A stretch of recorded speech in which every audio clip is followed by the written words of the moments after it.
because of the Six Sigma reliability of those systems, millions of trips every day that would be prevented quite wrongly. So this is a massive, massive system that's basically unsustainable.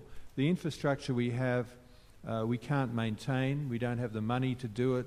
We're falling behind every year on that, and basically because it's too large. And we know you'd be shocked about how little we know about how it's actually used. We have very little information. We don't know how fast people are going. We kind of know, we have ways to figure out annual vehicle miles of travel and things like, basic things like that, but even that we don't know that much about. So in a sense we have a lot of unfinished business with this huge system that we have.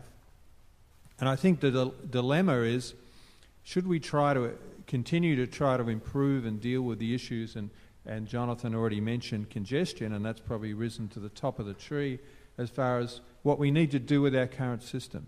And there are ways we can try to look at that. Or how do we move into a new paradigm? I think the answer is going to be really transportation as part of people's lifestyle.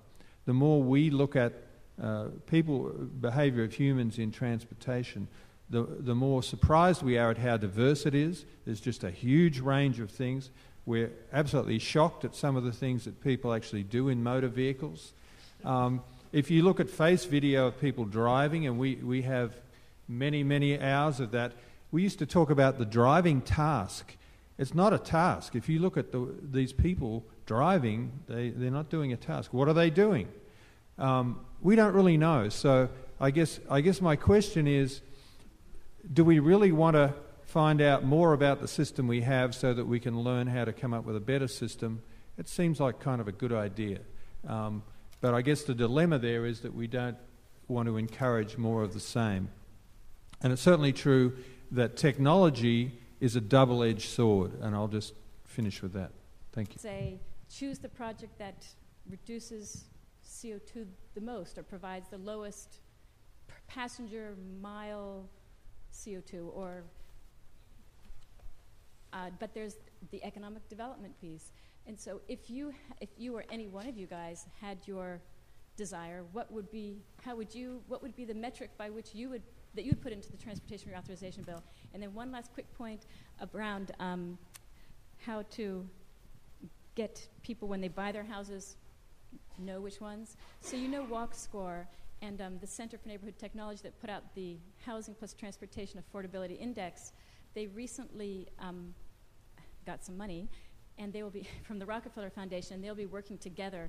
So Walk Score is now on Zillow and Zip Realty, which is the two largest realtors, but clearly, as the CEO of that company was telling me, he was laughing, that equals 2% of all real estate transactions in the U.S., even as the two largest ones. But they'll be trying to bundle that housing plus transportation into a visual metric that people can start looking at when they choose to make their decisions.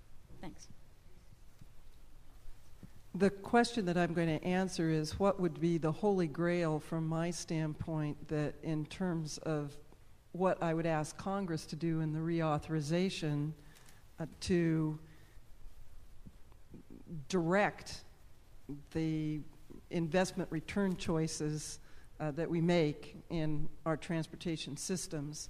And the holy grail, and this isn't very imaginative, but it's very hard to do and it hasn't been done, is what the Oregon legislature just did. And since we're trying to implement this statute, and since I was part of writing it, I know how hard it is to really try to develop least cost planning methodologies in transportation like they've done in the energy field, where we can look at the environmental, social, and economic costs of various transportation choices and embed that in our system planning and look at demand management, look at different modes, and choose based on that. Congress did that and has mandated least cost planning in the Northwest Power Planning Act in 1981. It revolutionized energy utilities. I think for me, the holy grail would be for Congress to require that for all transportation system planning nationally, so that every state transportation plan would have to address least cost planning.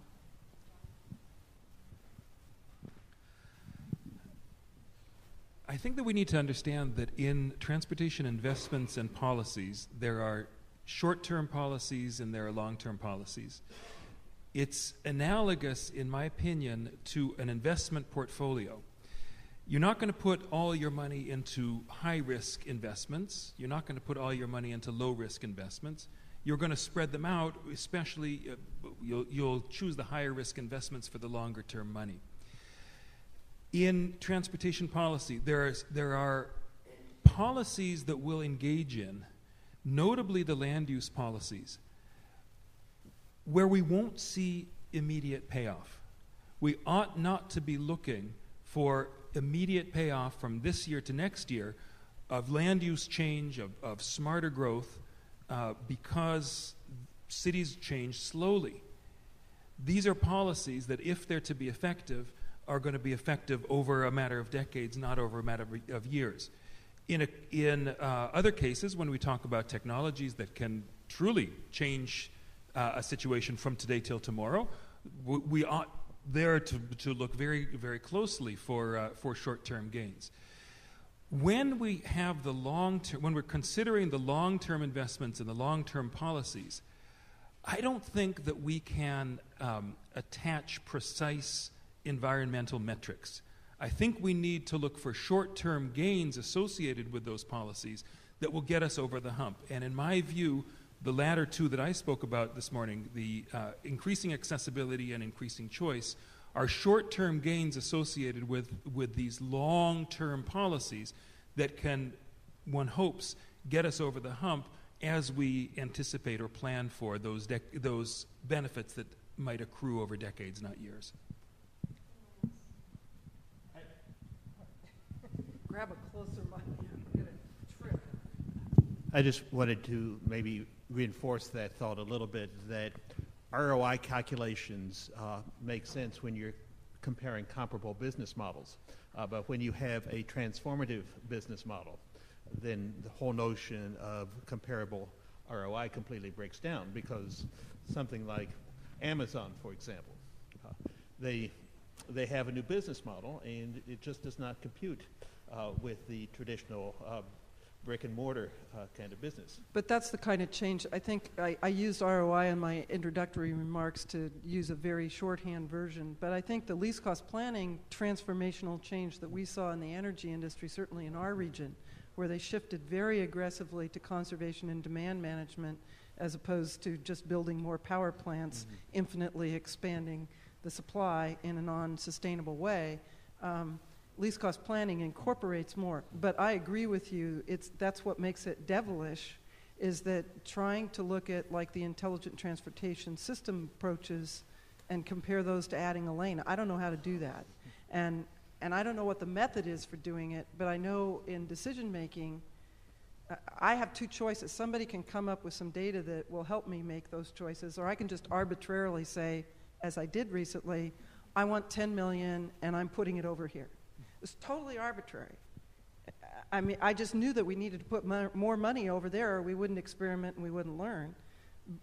So I had 10 million and we shoved it over there.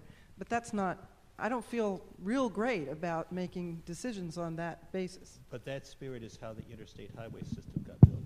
We'll have one more comment, and then we actually have three questions waiting. Very shortly regarding the short-term, the long-term goals and the metrics that are adapted to that. I fully agree that, especially for the short terms, deciding of a metric is very complex, because when you do, then you're locked in for years, and then the policy goes in. But for the long term, just want to share with you, I'm from Paris, I'm French, and want to share with you that if we do not focus on so much on the mechanics and the way that it's so much gallon per CO2, per miles per person or whatever, but we focus more on the people and how they live, we could have long-term goals in terms of metrics, like the number of cars per people or per household.